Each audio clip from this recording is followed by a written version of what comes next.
안녕하세요, 디오입니다. 오늘은 이제 어깨 하체 데이 조질 거고요. 덤벨 위주로 할 건데 제가 오늘 기대가 되는 게 있습니다. 저번 어깨 하체 데이부터 새로 추가한 불스스 불가리안 스플릿 스쿼트가 자극이 미쳤어요. 이런 새로운 자극을 받으면 얼마나 기분이 좋은지 헬창, 헬스 사랑하는 사람들은 이해할 겁니다.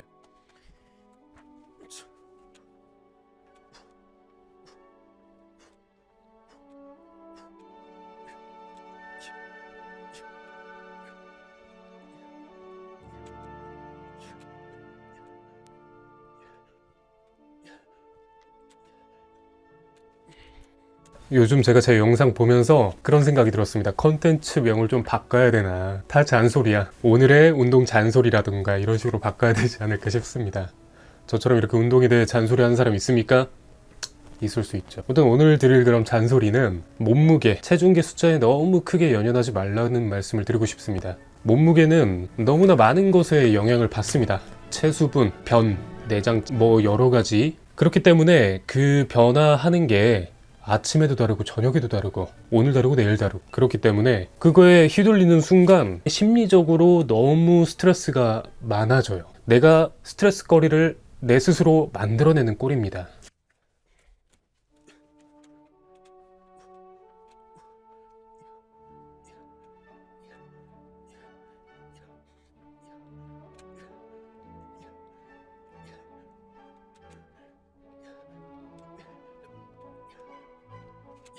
자, 그런 굉장히 변수가 많고 항상 달라지는 결과에 대해서 너무 많은 의미 부여를 하는 경우가 많습니다. 왜냐하면 몸무게를 줄이는 게 궁극적인 목표인 경우가 대다수이기 때문이죠. 운동 이꼬르 다이어트라고 생각하는 경우가 대부분이죠. 그렇다면 문제는 다이어트 이꼬르 몸무게를 줄이는 거라고 생각하시는 분들이 또 대다수예요. 자, 몸에서 수분 500g이 빠지면은 수분이 1리터당 1kg잖아요. 그러면은 0.5kg가 빠지겠죠. 야, 그걸로 몸무게 이만큼 줄였어 하면서 좋아할 건가요? 아니죠. 몸에 수분이 빠지면은 좋은 게 거의 없습니다. 생기도 없어 보이고 몸의 신진대사도 떨어지고 건강에 여러 가지로 안 좋다는 거죠. 근데 그 몸무게를 줄이기 위해서 땀보구리 땀을 빼고 이러는 게 절대로 좋은 게 아니라는 말씀을 우선 드립니다.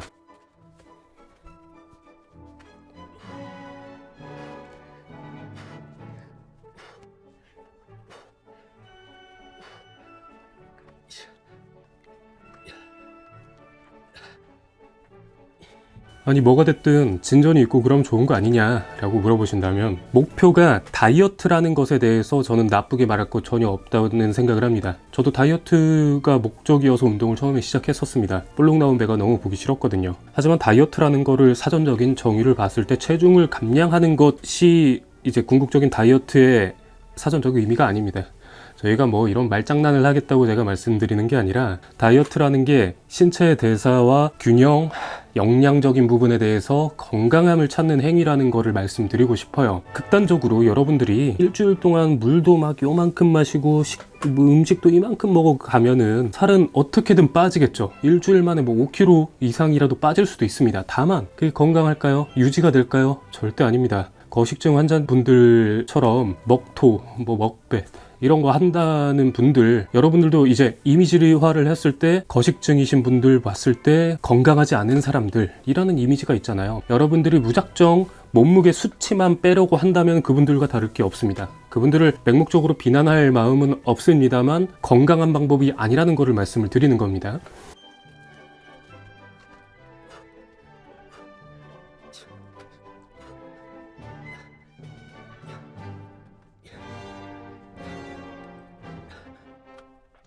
그래도 내 몸이 변하는 거는 체크를 해야 되는 거 아니냐라고 생각하실 수 있는데 크게 두 가지의 방법을 말씀드리겠습니다. 하나는 눈바디를 기록하십시오. 여러분들이 SNS에 올라오는 눈바디 보면 다 몸 좋으신 분이고 아니면 유난 떠네, 오그라드네, 특히 혼자 찍었을 때 보면 또 그렇게 느껴질 수 있다는 거 저도 인정합니다. 하지만 그거를 그런 공유 수단이 아니라 내가 내 바디 체크를 하기 위한 그냥 내 하나의 통계 자료로서 사용을 하는 것에 대해서 여러분이 그거를 부끄럽거나 안 좋게 생각 생각할 이유가 없습니다. 남들한테 보여줄 거 아니잖아요. 내가 보면서 내가 한 달 전이랑 비교했을 때 조금 달라졌네? 라는 거를 직관적으로 가장 확실하게 판단할 수 있는 수단입니다. 그러니까 가능하면 뭐 사진 찍는 거 어렵지 않잖아요. 같은 장소에서 같은 사진 찍는 게, 혹은 제가 혼자 운동하는 것에 대한 팁으로 알려드렸던 영상을 찍어라라고 했던 것을 좀 응용해서 동영상 눈바디를 찍어보던가, 그냥 간단하게 이렇게 전신을 뭐 여러 가지 각도로 기록하는 거 정말 어렵지 않고, 운동하고 나서 한 1, 2분 투자하는 건데 절대로 나쁠 게 없습니다. 처음 말씀드린 그 처음에 오그라들고 부끄러웠고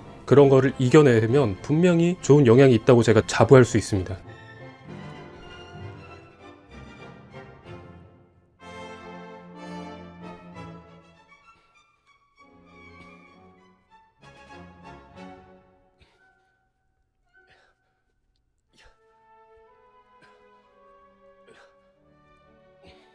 나머지 한 가지 방법은 몸무게나 인바디 재는 기간을 정기적으로 텀을 두고서 체크하는 거를 추천을 드립니다. 저 같은 경우엔 집에 체중계가 고장이 나서 아예 없고요. 인바디도 당연히 헬스장을 다니는 게 아니기 때문에 제가 올린 영상처럼 보건소에 방문해서 체크하는 방법밖에 없는데, 무조건 2주마다 월요일에 딱 일어나면 체크를 합니다. 그렇게 같은 조건, 같은 시간, 일정한 텀으로 두고 체크를 했을 때 더욱더 좀 유의미한 변화 수치를 확인을 할 수 있습니다. 집에 있는 몸무게 재는 체중계도 똑같아요. 체중계도 매번 볼 때마다 매번 달라지는 걸, 일주일이면 일주일, 2주일이면 2주일 분명한 텀을 두고서 재야지 유의미한 변화를 관측할 수 있습니다. 그렇기 됐을 때 내가 뭔가 잘못됐구나 아닌가를 확실히 체크를 할 수 있고, 거기에 어떻게 좀 더 심화시킬 수 있을까, 뭘 보완할 수 있을까를 조금 더 면밀히 파악할 수 있는 거죠.